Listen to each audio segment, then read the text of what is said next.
तनुजे मातः जानकी प्रार्थयाम्यहं मङ्गल्यसूत्रं रामेण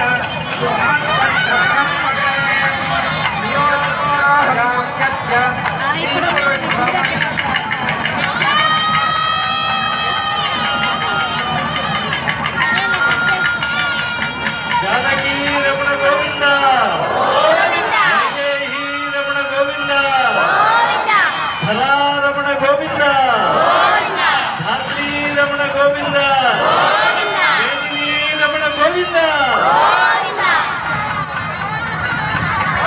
తిరుమల తిరుపతి దేవస్థానం తరఫున రామచంద్ర స్వామి వారికి అపూర్వమైనటువంటి బంగారు కాసుల మాలిక సమర్పణం చేస్తున్నారు. సీతామ్మ వారికి సువర్ణ ఆభరణాన్ని ప్రదానం చేస్తూ ఉన్నారు.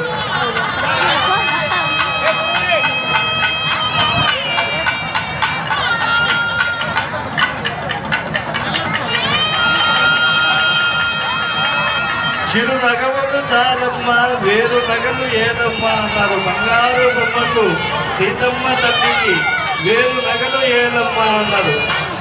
అంటే ఎప్పుడూ కూడా బంగారు వన్నెలో ఉండేటువంటి సీతమ్మపై ఆమె ఎదరుండేటువంటి మహామాంగళ్యములు దివ్య తేజస్సుతో విరాజులతో ఉంటే మిగతా బంగారు ఆభరణాలు ద్వాదశాభరణాలు అన్నీ కూడా ఆమె శరీర ఛాయతో కలిసిపోయాయి.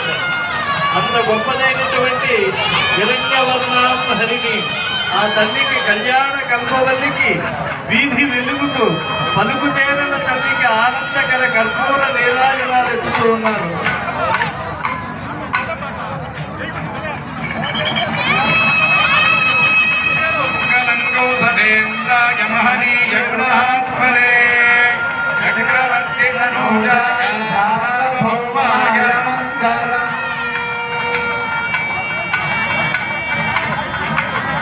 ఆంజనేయ వరద గోవింద, సుగ్రీవ వరద గోవింద, విభీషణ వరద గోవింద గోవింద గోవింద గోవింద.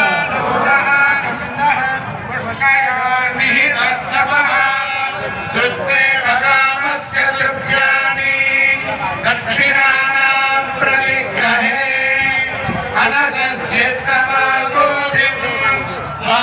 సత్యమసీమహి పశూనాం గోపమన్నస్య యశస్వీ శ్రయతాం మయీ యథా నమస్కారస్త్రియై పుమాన్ యథా స్త్రీరప్యతి పురుషే ప్రియే ప్రియా ఏవం భగస్య ద్రవ్యాని యజ్ఞస్య కామ్యః ప్రియః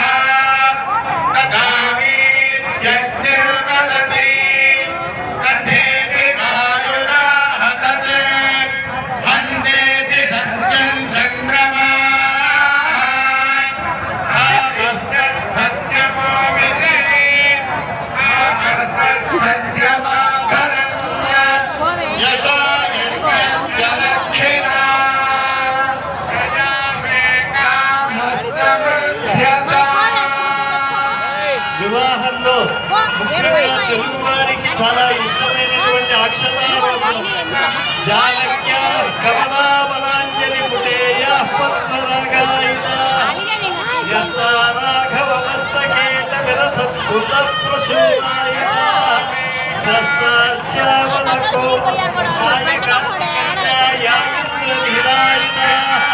ముక్తాస్తా శుభదా భవంతు భవతాం శ్రీరామ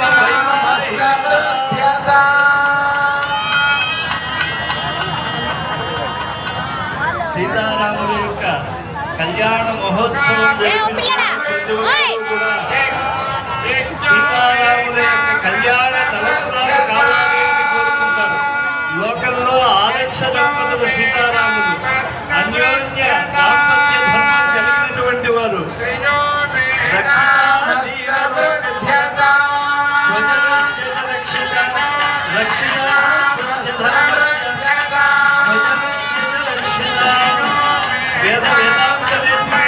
రాముడు ముఖ్యాల తలంపురాలు సీతమ్మ వారిపై వేస్తూ ఉన్నారు.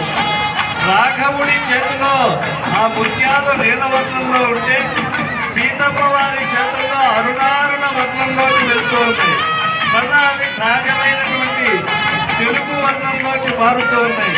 ఇలా సత్వ రజస్ తపో వర్ణాలు మూడింటికి మూలమైనటువంటి వర్ణాలను ఆ ముత్యాలలో దర్శించినటువంటి వాళ్ళు రజస్ తపో గుణాలను లౌకిక సత్వగుణాన్ని పోగొట్టుకుని కేవల శుద్ధ సత్వగుణాల పరంగా పొందుతారు. కాబట్టి దివ్యమైనటువంటి సీతారాముల కళ్యాణంలో వివాహంలో అత్యంత శోభాయమానంగా ఉండేటువంటి తలంబ్రాల కార్యక్రమం, ఇదిగిన తలంబ్రాల పెళ్లి కూతురు అని అన్నమాచార్యులు వారు కూడా కళ్యాణంలో తలంబ్రాల ప్రాముఖ్యతను చెప్పారు. ఎందుకంటే ఘోరమైనటువంటి పాపలు జన్మార్జితమైనటువంటి వాటిని కూడా తొలగించగలకు భగవంతుని యొక్క కళ్యాణంలో ఒకరి శిరస్సున ఒకరు మహావిష్ణు స్వరూపుడు మహాలక్ష్మి స్వరూపుడైనటువంటి దంపతులు వేసుకునేటువంటి తలంబ్రాలు కనుక ఆ తలంబ్రాలలో ఉండేటువంటి పవిత్రతను, తలంబ్రాలలో ఉండే తాదాత్మ్యతను, తలంబ్రాలలో ఉండే ఆకర్షణీయతను గమనించాలి. అందులో ముత్యాల తలంబ్రాలు, ముత్యాలు చంద్రునికి సాక్షి, ముత్యాలు సముద్రంలో పడతాయి. అవి శాంతినిస్తాయి, తాపత్రయాలు తొలగిస్తాయి. ఆధ్యాత్మిక ఆదిదైవిక ఆదిభౌతికమైనటువంటి తాపత్రయములు తొలగించేటువంటి తలంబ్రాల అనంతరం సీతారాములు ఇరువురు కూడా పరస్పరం పుష్పమాలిక సమర్పణం చేస్తూ ఉన్నారు. రామచంద్ర ప్రభు సీతమ్మ వారు రామచంద్ర స్వామి వారికి పుష్పమాలిక ఉద్వర్తనం అంటే తను శరీరమంతా ధరించినటువంటి దాన్ని ప్రేమతో తన సహచరికి 7 అడుగుల బంధం కలిగినటువంటి ధర్మపత్నికి రామయ్య తండ్రి సమర్పిస్తే సీతమ్మ తల్లి తాను ధరించిందే అర్చక సహకారంతో రామయ్యకు అది అలంకారంగా అందిస్తుంది. దంపతుల మధ్య ఉండేటువంటి అలమరికలు తొలగి దివ్య దాంపత్య ధర్మం ఏర్పడాలి అని అంటే భగవంతుని కళ్యాణంలో ఉండేటువంటి ఈ పుష్పమాలిక సమర్పణాన్ని తప్పకుండా వీక్షించాలి అని పెద్దలు చెప్పారు. కనుక అటువంటి పుష్పమాలిక సమర్పణంలో మనస్ఫూర్తిగా త్రికరణ శుద్ధిగా పాల్పంచుకున్నాం. త్రికరణ శుద్ధిగా చేసిన పనులకు